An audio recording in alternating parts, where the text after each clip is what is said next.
దేశంలో పబ్లిక్ లోకి వచ్చినాం తప్ప పబ్లిక్ మనం ఏదో ఇబ్బంది పెట్టాలనే ఆలోచనలో కాదు కదా వచ్చిండేది. కాబట్టి ఇలాంటివన్నీ సహజంగా జరుగుతుంటాయి. జరిగినప్పుడు వాటికి కావాల్సినటువంటి ఆన్సర్లు ఇవ్వాల్సిన బాధ్యత కలిగినటువంటి వ్యక్తులకు ఉంటుంది. అందులో భాగంగానే ఇలాంటివి జరుగుతున్నాయి. ప్రొఫెసర్ నాగేశ్వరరావు గారు మాట్లాడినారు. మాట్లాడినప్పుడు ఆయన ఆయన కొన్ని ఉదాహరణల నుంచి మాట్లాడిండొచ్చు. వాస్తవాలనేది మాట్లాడిండవచ్చు. దాంట్లో వాస్తవమా, అవాస్తవమా అనేది పవన్ కళ్యాణ్ గారా, లేక నాదెళ్ల మనోహర్ గారా వాళ్ళు ఏదో సమాధానం చెప్పాల్సిన బాధ్యత ఉంది. ఆ బాధ్యత ఉన్నప్పుడు ఒక బాధ్యత గల వ్యక్తి సమాధానం చెప్పుకోవడం వాళ్ళ మీద కేసులనేది వాళ్ళని రకరకాలు తిట్టిచ్చేది, రకరకాలుగా మాట్లాడిచ్చేది కాదు కదా అది. ఇప్పుడు ఆయనే బయట ఎన్నో సార్లు పవన్ కళ్యాణ్ గారు ఆయన నోటితో ఆయనే చెప్పినాడు. కేంద్రంతో నిన్ను ఆట ఆడిస్తా జగన్ అని ఆయన నోటితో ఆయన చెప్పినప్పుడు, ఇక్కడ పోయి మాట్లాడినప్పుడు, ఇక్కడ చంద్రబాబు నాయుడు గారు ఒత్తిడి చేసినప్పుడు, చంద్రబాబు నాయుడు మాట కాదని లేక చేసినాడేమో అని ఊహించుకొని చెప్పి ఉండి ఉండొచ్చు. లేక ఆయనకి ఏదైనా పర్ఫెక్ట్ సమాచారం వచ్చి చెప్పిండొచ్చు. చెప్పిన సమాచారం చెప్తే ఒకవేళ మీరు నాకు ఏదైనా ఓ రహస్యం చెప్తారు, ఆ రహస్యం చెప్తే నేను మీ పేరు చెప్తే మీరు బదనాం అవుతారనే ఉద్దేశంలో భాగంగా కూడా చెప్పకపోవచ్చు. చెప్పలేదని ఇంకా పదే పదే తిట్టడం, పదే పదే విమర్శించడం పెద్ద నేరం కాదు కదా. పవన్ కళ్యాణ్ గారు పోయి అమిత్ షా గారికి చెప్పి జగన్మోహన్ రెడ్డి గారిని అరెస్ట్ చేయమన్నారు.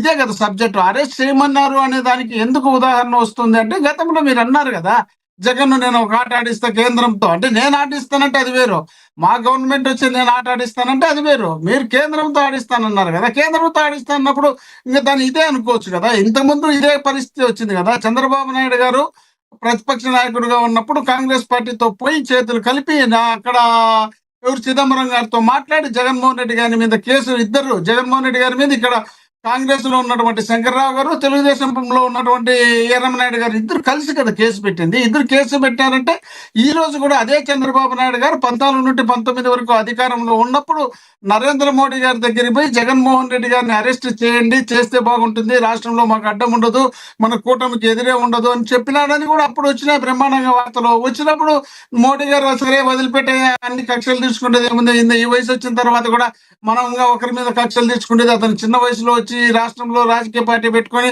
ఒక పెద్ద కాంగ్రెస్ ఢీ తగిలినాడు. అలాంటితో మనకు అవసరం అని చెప్పి ఆ రోజు చెప్పినాడని టాక్ కూడా చాలా జరుగుతున్నాయి. అలాంటివి ఇది కూడా అందులో ఒక భాగం ఉండొచ్చు. దాన్ని అంత పెద్ద సీరియస్ గా తీసుకోవాల్సిన అవసరం లేదు. లేదా ఆయనకు పర్ఫెక్ట్ ఆయనకు తెలిసి ఉన్నప్పుడు ఆయన ఒక సమాధానం చెప్తే అందరూ స్టాప్ అయిపోతారు. దాని మీద మన కిందోళ్ళు, మనకు కావాల్సిన వాళ్ళు, ఒక గౌరవమైనటువంటి వ్యక్తిలో ఉన్నటువంటి వ్యక్తిని ఒక ప్రొఫెసర్ గాను, ఒక ఎనలిస్ట్ గాను, ఒక ఎమ్మెల్సీ గాను గౌరవంగా ఉన్నాడు. అందరి మాదిరి కాకుండా ఆయనకొకంటూ ఒక ప్రత్యేకత ఉంది. అలాంటి వ్యక్తిని మన కింద నుండి పెద్ద పై వరకు అందరితో తిట్టడం, కేసులు పెట్టడం సమంజసం కాదు కదా. మనం పబ్లిక్ లో ఉన్నామబ్బా. పబ్లిక్ లో ఉన్నప్పుడు మనను ఎవరో అన్నారనో ఎంతో మంది మాట్లాడుతుంటారు. మాట్లాడిన వాళ్ళ మీద అందరి మీద దాడులు చేసుకుంటూ పోవడానికి కుదరదు. ఇది ఒకటి.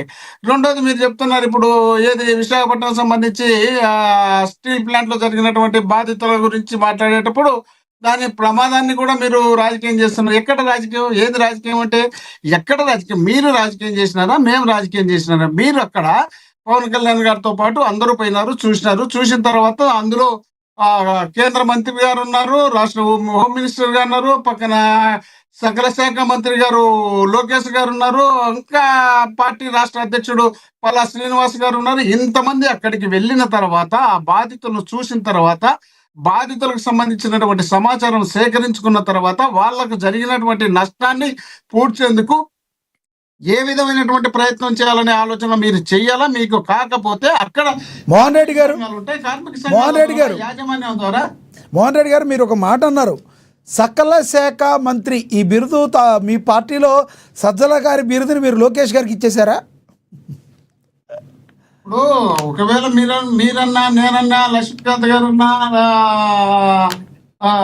అది పెద్ద వర్తించదు. ఎందుకు వర్తించదు అంటే సుప్రీం జగన్మోహన్ రెడ్డి గారు, అక్కడ సుప్రీం జగన్మోహన్ రెడ్డి గారు కొడుకు ఇంకోరు వచ్చి అన్నారనుకో ఏదో చేసినారేమో అనుకోవచ్చు. ఇక్కడ చంద్రబాబు నాయుడు గారు కొడుకేనా? చంద్రబాబు నాయుడు గారు ఆయన ఎమ్మెల్సీగా ఇచ్చి మంత్రి పదవి ఇచ్చినాడు. ఎంతో మంది సీనియర్లు ఉంటే, ఎంతో మంది అనుభవం ఉన్న వాళ్ళు ఉంటే వాళ్ళందరినీ కాదని చెప్పి ఆయనకి ఎమ్మెల్సీగా ఇచ్చి మంత్రి పదవి ఇచ్చినటువంటి సందర్భం ఉంది. రాష్ట్రంలో పార్టీ చంద్రబాబు నాయుడు గారి కన్నా సీనియర్లు తెలుగుదేశం పార్టీలో ఉన్నారు. అలాంటి సీనియర్లను కూడా పక్కన పెట్టి ఈరోజు మంత్రి పదవితో పాటు ఆయనకు వర్కింగ్ ప్రెసిడెంట్ ఇచ్చినారు. అంటే అర్థం ఏంటి? మొత్తం ఎక్స్పోజ్ చేయాలి. ఆయన ఎక్స్పోజ్ చేయడానికే వాళ్ళు ప్రయత్నం చేస్తున్నారు కాబట్టి అన్ని ప్రాంతాలకు పోయి ఈయన డైరెక్ట్గా ఇన్వాల్వ్ అవుతున్నాడు. ఇప్పుడు అక్కడ కేంద్ర మంత్రిగా ఉన్నటువంటి వ్యక్తి, బాధ్యత కలిగినటువంటి వ్యక్తి, ఆ ప్రాంతానికి సంబంధించినటువంటి హోమ్ మినిస్టర్ అందరూ ఉన్నారు కదా. ఉన్నప్పుడు మరి ఈయనే ముందుకు వచ్చి చెప్తా అంటే అది సకల శాఖ అంటారా, దాన్ని ఏ శాఖ అంటారా? మీరు చెప్పండి.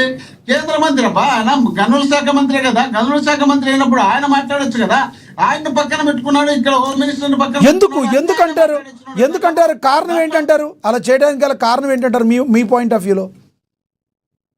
ఇప్పుడు మీరందరూ జీరోలు, మేము మాత్రమే హీరోలము, మేమే నాయకులం, మీరంతా నాయకులు కాదు, మీరు మా కింద ఉండాల్సినటువంటి వ్యక్తులే తప్ప మీరు పెద్ద లీడర్లు కాదనే భావన పోవాలనే ఉద్దేశంలో భాగంగా జరుగుతున్నటువంటి కార్యక్రమమే తప్ప. రెండోది, ఆయన ఎక్స్పోజ్ చేసుకోవాలి. ఆల్టర్నేటివ్ తెలుగుదేశం పార్టీలో చంద్రబాబు నాయుడు గారి తర్వాత నేనే ఇంకా వేరే వాళ్ళు ఇక్కడ మాట్లాడడానికి అవకాశం ఉండదు, నేను ఇప్పుడు ఎక్స్పోజ్ అయినటువంటి లీడర్ అని భావించాలి, జనంలోకి ఆ మెసేజ్ పోవాలనే ఆలోచన తప్ప ఇంకా వేరే ఏముంటుంది, అందులో వేరే ఏమీ లేదు. కాబట్టి అందులో భాగంగానే ఆయన వచ్చినాడు.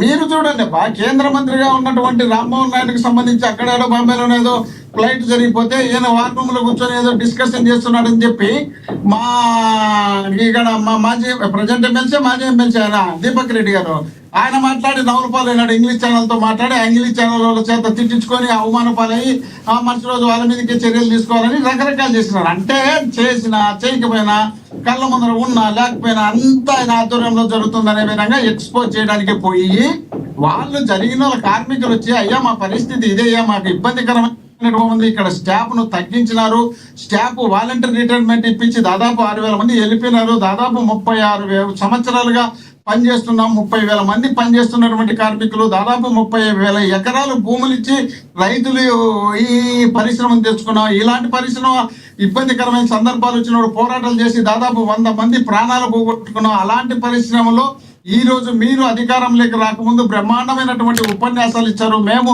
ఉక్కు ఫ్యాక్టరీని మేమే నిలబెడతాం, మేమే తెస్తాం, మేమే చేస్తామని చెప్పినటువంటి ఒక్కటి చెప్పండి మోహన్ రెడ్డి గారు, ఇప్పుడు ట్విట్టర్ వార్ నడుస్తుంది, ఏదైతే నడుస్తుందో మోహన్ రెడ్డి గారు అమ్ముకుంటూ పోయేదానికి అభిప్రాయం అర్థమైంది.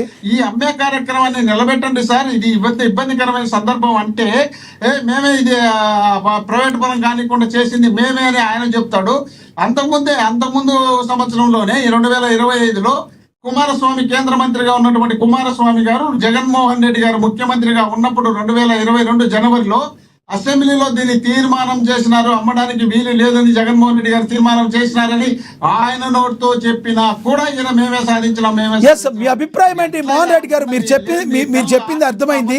ఈ విషయంలో ఈ రోజు టాపిక్ లో మీ అభిప్రాయం ఏంటి?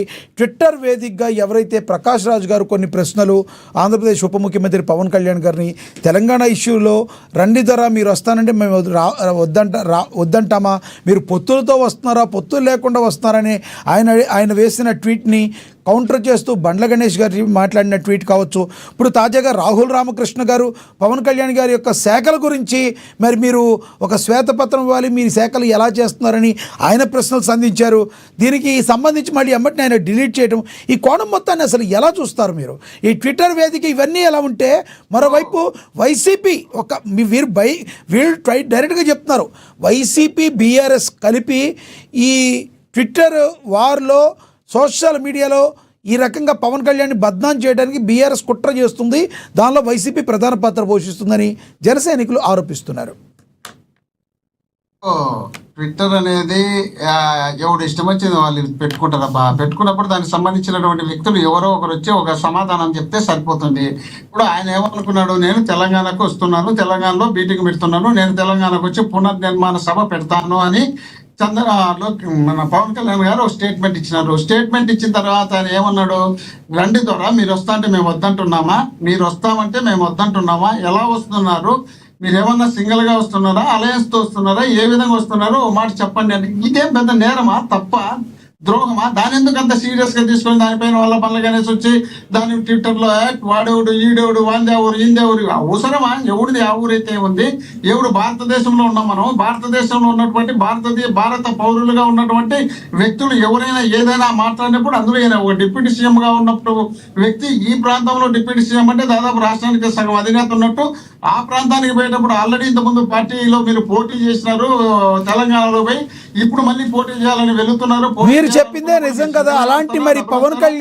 అలాంటి పవన్ కళ్యాణ్ తెలంగాణలో పోటీ చేస్తామంటే మీ స్నేహితులు అనుకోవాలో, పాత స్నేహితులు అనుకోవాలో, బీఆర్ఎస్ పార్టీ నుంచి కూడా విపరీతమైన కండలు వస్తుంది.